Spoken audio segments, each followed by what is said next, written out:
Bonjour et bienvenue sur TV de Vie. Voilà, je suis David, je m'occupe des finances de l'association ANJC Production depuis à peu près 12 ans maintenant. Ça fait 14 ans que je suis ici dans l'œuvre. Alors déjà pour commencer, donc en préambule, j'aimerais indiquer une chose importante, c'est que dans les statuts de l'ANJC Production, il n'est nullement question de Chorakwetu. Donc pour cette histoire de terrain, on peut déjà l'oublier parce qu'il n'est pas dans les statuts de l'ANJC Production. Alors être représentant d'eux, c'est pas forcément faire partie d'eux. Il y a une nuance ici un peu juridique. Enfin, c'est même pas juridique, hein, c'est une étymologie, mais voilà, en tout cas, il n'est pas dans les statuts de la NJC Production. Donc effectivement, les terrains ont été acquis pour la NJC, dont il ne fait pas partie. Donc c'est un peu, les propos qu'on a entendus sont un peu étranges. Alors maintenant, moi, j'aimerais simplement, et c'est vrai qu'on n'a pas l'habitude de le faire, vous parler un peu, de manière un peu plus transparente encore que d'habitude, des finances. Alors, j'entends déjà des personnes certainement qui vont dire « Oh, il va défendre l'homme, etc. » Alors, je veux vous dire juste une chose, soyons clairs, oui, je vais défendre un homme et son apostolat. Et si vous n'êtes pas content, c'est dans la parole.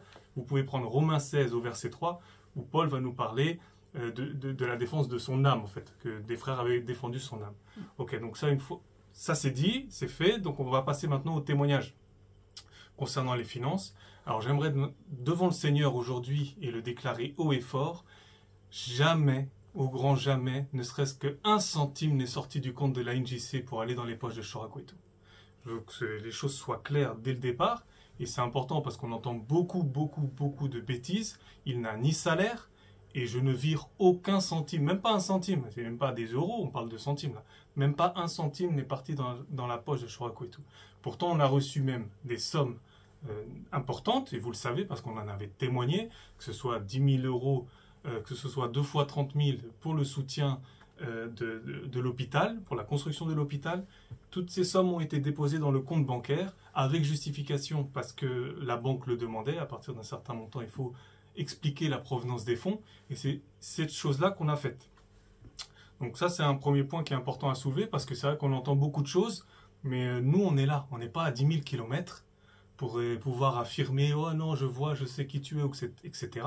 Nous, on est là. On voit et on sait. On vit à côté, et même hors des programmes.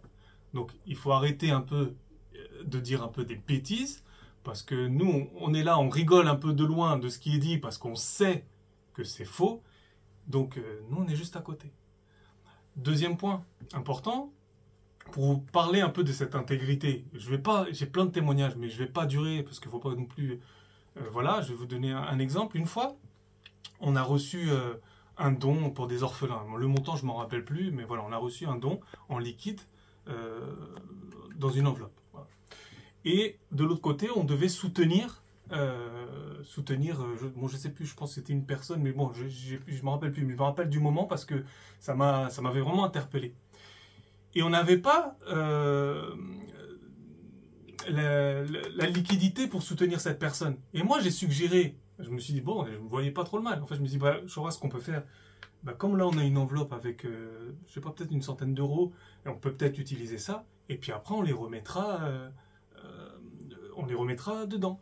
Et il m'a dit, David, non, c'est pas comme ça que ça fonctionne. Une chose qui est destinée à quelque chose de bien précis, on n'y touche pas. C'est pour cette chose-là, et on ne touche pas. Cet argent-là est destiné aux orphelins, on n'y touche pas. Et moi, j'ai été enseigné parce que je me suis dit, bon, je voyais pas le mal parce que la somme était la même, mais en réalité, il y a derrière tout ça, il y a un degré d'intégrité qui moi, m'a vraiment choqué. Et on a été enseigné et je bénis le Seigneur parce que c'est le Seigneur qui fait ce travail-là et c'est pas l'histoire d'être ou de pas être ou d'un homme ou de pas un homme. Non, on est là, on est pour l'évangile. Deuxième point, et ce sera le dernier pour conclure, pour témoigner de cet homme-là. Bon, écoutez, ça fait 14 ans maintenant. Moi, en tout cas, en termes de témoignage, j'ai rien à dire. Sincèrement, j'ai rien à dire. Il m'a soutenu, moi, mon foyer. Je l'ai vu soutenir, même des gens qui aujourd'hui le critiquent. Ils étaient bien contents quand ils étaient soutenus. D'accord, dans leurs difficultés, on les a vus aussi se plaindre, être même en colère contre le Seigneur. Et lui, il les a encouragés. Il fait non, t'inquiète pas, il y a un temps pour tout. Et la personne se reconnaîtra parce que moi, j'étais là. Moi, j'étais là. J'ai vu et j'ai entendu. Donc, il faut arrêter des histoires de bêtises, de tout ce qu'on entend là. Bon, bref, passons. Donc, pour revenir au témoignage, depuis toutes ces années, il a toujours eu voilà, quand il part en mission, il a toujours un petit truc pour les frères et sœurs, il a toujours cette intention-là, et il participe lui-même de sa poche quand il y a des choses à faire, par exemple, ne serait-ce que soutenir une veuve, soutenir un orphelin, lui-même, il y va de sa poche. Nous, on est là, on le voit ça, on le voit faire, on le voit vivre. On sait au téléphone très souvent pour le travail, on se connaît un petit peu. Donc, les personnes qui sont à 10 000 km, 30 000 km, 10 000, même 300 km, vous n'êtes pas là, vous ne voyez pas. Mais nous, on voit et on sait. Et on est nombreux comme ça. Je ne suis pas tout seul, on est beaucoup. On est beaucoup. On le connaît plus en dehors du programme que pendant des programmes, Shorakuetu. Donc, au bout d'un moment, il faut arrêter.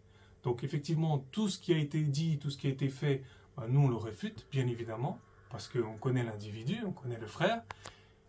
Et malheureusement, pour ces personnes-là, écoutez, moi, je ne sais pas quoi leur dire.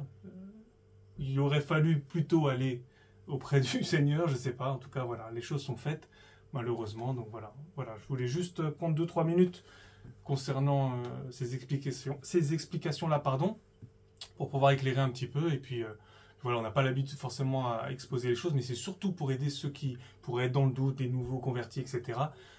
Voilà, sinon on n'a pas à justifier tout ça, on sait. On a le témoignage du Seigneur qui est le plus important, et puis on a le témoignage de la vie en fait. Donc nous on voit les personnes vivre, et on sait que les choses sont correctes, bonnes, et devant le Seigneur on est droit, quoi. Voilà, en tout cas soyez bénis, et puis à bientôt.